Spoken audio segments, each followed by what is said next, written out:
Hi everybody, my name's Dale. Used to do a long time ago. I used to do an internet radio show.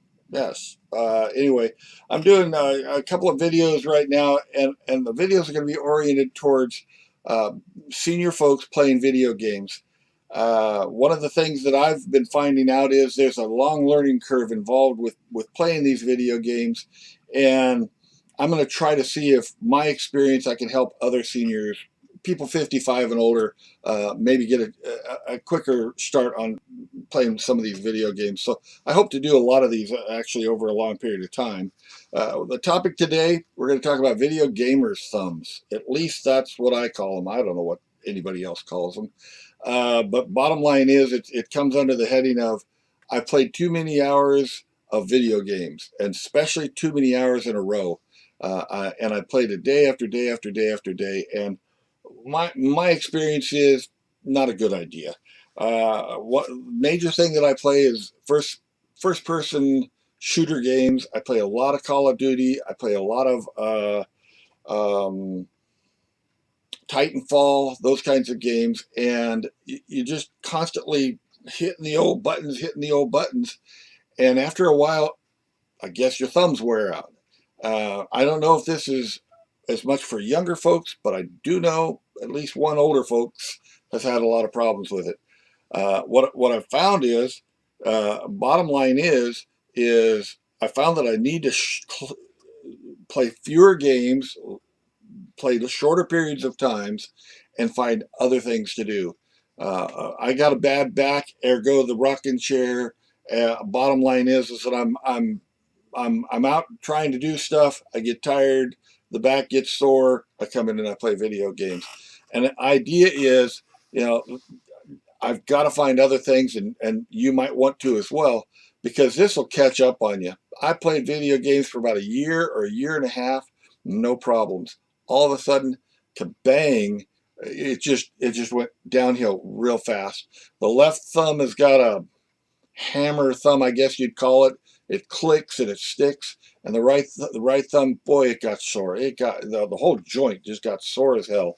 Bottom line is, you might want to cut back a little bit. I guess you could say you need to pace yourself. Yeah, I'm looking at notes. Sorry.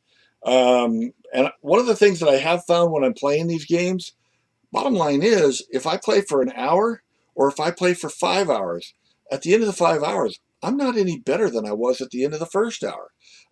I know you should be, but it seems like the more fatigued I get, the more frustrated I get, the gameplay doesn't improve all that much. Yeah, you learn a little bit more about the games, maybe a little bit more about the weapons. I feel like I do the best usually in the first hour. After the first hour or so, it drops off, and you know, especially I've actually found the video games to be something that is an indicator of just how tired I am. If I've had a long day, and if I come back and play video games later in the afternoon, later in the evening, and I can't. I'm used to work 3 to 11 in the evening, and I'm used to being up late. I play video games at 2 or 3 o'clock in the morning, and if I'm really tired, I just don't play well. If I get out of bed, do a couple of chores, and come around and maybe play a game or two, I play much better if I'm rested.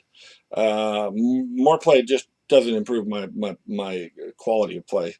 I don't know for sure if this is a thing that is going to be more oriented towards older folks, but that's who I'm really trying to connect with. I'm sure there's going to be a lot more younger folks actually look at this. If you are a younger person and you've had this problem, leave a note. Let me know how you dealt with the problem, and actually tell me how old you were when the problem showed up. If you're 20 years old and the problem shows up, and you've played for a week or two, or if you've played for 5 or 10 years. This came on really fast. I played for about a year and a half, instantly gone. Thumbs are gone. Um, the only thing I can say is my cure for all of this was less play, pacing myself, spreading it out, and these I wrap my thumbs up with it's athletic tape. I use an inch and a half for smaller hands. you might need the 1-inch tape. All I do is wrap enough to where I keep the thumbs splinted. And if you're younger, you might use 1-inch. If you're older, I suppose you can buy with 2-inch. But it has helped tremendously as far as the pain. The quality of the play goes way down. Count on losing 30 or 40% of your quality. Although I will say they are getting much better. So over time, maybe I can go back without the splints, but I'm going to have to pace myself. Anyway, any comments? Leave them. Don't worry about liking it. I don't care. I'm not gonna make a living off of YouTube videos. Anyway, thanks a bunch. Catch you later. Bye bye.